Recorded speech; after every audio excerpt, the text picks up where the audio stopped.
Onu belə izah edim. Məsələn, fərdi olaraq deyim, məsələn, üzərliyin qoxusu mənim başımı ağrıdır. Bir neçə insan qrupu da var. Mən demirəm ki, tək məndə ola bilər. Amma üzərliyin toxumunun bağırsaq xəstəliklərinin, xüsusilə babasil və prostat vəzi xəstəliklərində gözəl effekti var. Oradan yararlanmağı üstün sayaram. Yəni, belə istifadə olunur. Çində də istifadə olunur, Özbəkistanda istifadə olunur. Belə maraqlı təsir var.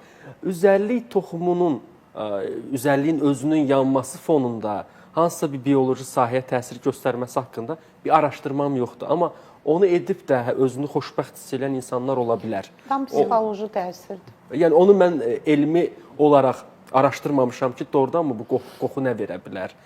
Hə, antiseptik təsiri var. O olan ətrafda, belə deyim, məsələn, həşəratlar, filanlar daha çox uzağa qaçır. Ətirşah ondan da yaxşıdır. Bəli.